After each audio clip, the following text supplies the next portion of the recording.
रात के पिछले पहर अली अपने बिस्तर पर लेटा यूट्यूब ब्राउज कर रहा था। अचानक उसे एक खुफिया मैसेज मौसूल हुआ। अगर तुम्हें हकीकी खौफ देखना है तो इस चैनल को चेक करो, लेकिन याद रखो इसे एक बार देख लिया तो वापसी का रास्ता नहीं मिलेगा। नीचे एक लिंक था। अली तजस्सुस में आ गया। उसने क्लिक किया और एक अजीब YouTube channel the red room खुल गया। यह एक निजी चैनल था जिस पर सिर्फ चंद हजार सब्सक्राइबर्स थे, लेकिन हर वीडियो पर लाखों व्यूज थे। पहली video, live executor number 14। Ali ने पहली वीडियो प्ले की। कैमरा एक तारीख गोदाम जैसी जगह पर सेट था। रोशनी धुंधली थी और बीच में एक कुर्सी पर बंधा हुआ एक शख्स चीख रहा था, नहीं खुदारा मुझे छोड़ दो, मैंने कुछ नहीं किया। चंद लम्हों बाद एक नकाबपोश शख्स नमूदार हुआ। उसने एक छुरी निकाली और वीडियो अचानक बंद हो गई। अली का दिल जोर से धड़कने लगा।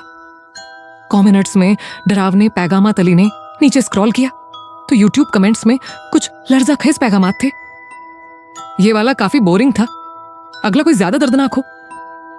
क्या अगला शिकार मुंतखब हो चुका है? मेरा वोट आमर के लिए। और सबसे नीचे एक तस्रीह थी जिसने अली के जिस्म में सनसनी दौड़ा दी। नया शिकार मुंतखब हो चुका है, लाइव एग्जीक्यूशन 48 कल रात 2 बजे। अली ने तेजी से अगली वीडियो प्ले की। इसमें एक नाम लिखा हुआ था, नेक्स्ट विक्टिम अमर शेख, कराची, पाकिस्तान। यह देखकर अली का दिमाग सुन्न हो गया। अम्मार उसका बेहतरीन दोस्त था। अम्मार गायब हो चुका था। अली ने फौरन अम्मार को कॉल की, लेकिन नंबर बंद जा रहा था। घबराहट में वो उसके घर पहुंचा।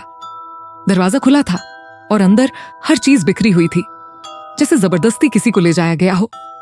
दीवार पर खून से लिखा था, watch live at 2 AM। Ali ने फौरन पुलिस को इत्तला दी, लेकिन उन्हें कुछ खास सुराग न मिला। वक्त गुजरता गया और रात के 2 बजे सिर्फ 10 मिनट बाकी थे। लाइव स्ट्रीम शुरू हो चुकी थी।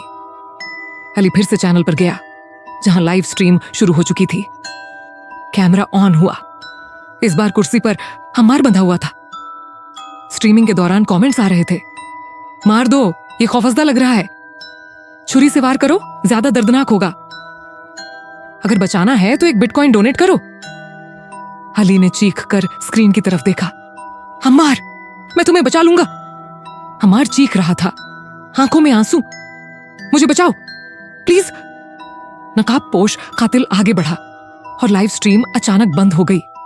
सुबह कुछ भी न मिला।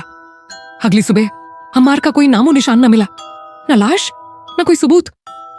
द रेड रूम चैनल भी हमेशा के लिए गायब हो चुका था। लेकिन अली को एक नया ईमेल मिला, मुबारक हो, तुम अगले शिकार हो। क्या आप कभी यूट्यूब पर कुछ ऐसा देख सकते हैं?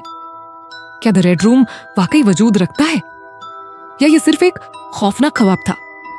एहतियात कीजिए, इंटरनेट की दुनिया हमेशा महफूज नहीं होती।